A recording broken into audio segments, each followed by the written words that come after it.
জান্নাতে গেলে জান্নাতীরা কোনো জিনিস নিয়ে আফসোস করবে না, জান্নাত আফসোসের জায়গা না। এই কথা আমি অনেকবার বলছি, ভুলে যান, বারবার ভুলে যাই আমরা।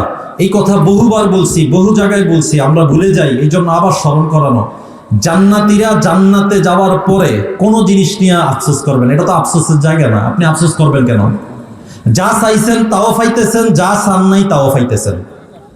ভাই আফসোস করার কিছু আছে? দুনিয়াতে যেটা চাই এটাই কি আমরা পাই? বলেন, এটা কি সম্ভব? আমি এখন যা চাইতেছি এটা কিভাবে সম্ভব যে আমি পাবো? পৃথিবীর সবচেয়ে ধনী মানুষ হইলেও তো চাওয়ার সাথে সাথে পাবে না ভাই, এটা একটা প্রসেসিং আছে। আর জান্নাত হইলে এমন জায়গা কোনো প্রসেসিং নেই।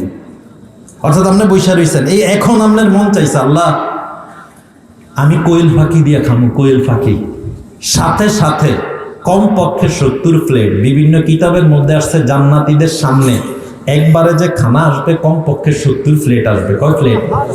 কমপক্ষে কত আসবে? 70 প্লেট কমপক্ষে, একের কমপক্ষে 70 প্লেট খাইলে ফ্যাট ফাইটার সব মরিয়া জন্য এখানে। এই যুগে 70 প্লেট, 7 প্লেট খাওয়ার লোকই নেই। আগের যুগে আসছিল হয়তো 20-30 প্লেট খাওয়ার, এই যুগে নেই।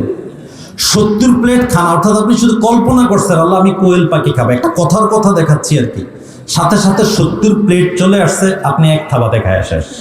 সুবহানাল্লাহ। শুধু মন চাইছে, মন চাইছে। আমি কি বুঝাইতে চাইতেছি আমি পরে বলতেছি। কি মন চাইবো আপনার বলেন? আপনার মন চাইছে দুনিয়ার মধ্যে জান্নাতের মহিলা দেখলে তো দুনিয়ার মহিলার কথা মনে থাকবে না। বিশ্বাস করেন আপনারা? দুনিয়াতে আপনার চোখে সবচাইতে সুন্দরী যে, জান্নাতের মহিলা দেখার পরে এদের কথাই তো আপনার মনে থাকবে না। কারণ এত সুন্দর দেখার পরে কি আর এগুলো মনে থাকে?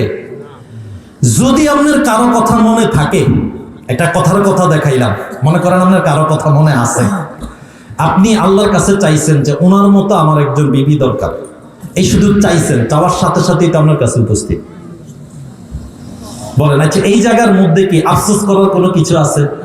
যা খাইতে চাচ্ছি তা পাইতেছি, যা পান করতে চাচ্ছি তা পাইতেছি, আমার বিবির দরকার, চাওয়ার সাথে সাথে পাইতেছি। আমার কি দরকার? আমার মন চাইছে যে আল্লাহ আমি একটু ঘুরতে যাইতে চাই।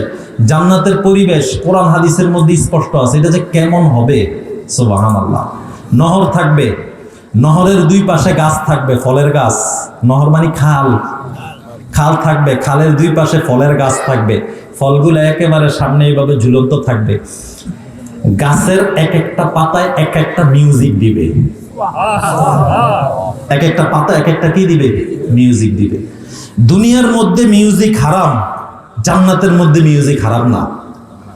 জান্নাতের মধ্যে কোনো ধরনের কোনো শরীয়তের বিধান নাই, মানে হারাম বলতে কোনো কথা নাই। আমার কথাটা এরা বুঝে নাই। শুধুমাত্র হালাল হারামের যেই মাসআলা, এটা আল্লাহ দুনিয়ার মধ্যে রাখছে, জান্নাতের মধ্যে কিছু এরকম মাসালা নাই। কি মন চাইছে আপনার ওইখানে সব পাবেন। এক একটা পাতা এক একটা মিউজিক দিবে।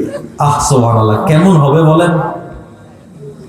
সবকিছু তো স্বর্ণ রূপা এগুলা দিয়ে তৈরি করা, আর গ্রাম বের হবে মেশক অম্বরের গ্রাম, যেদিকে যাবেন শুধু গ্রাম আর গ্রাম, যা মন চাইবে তাই।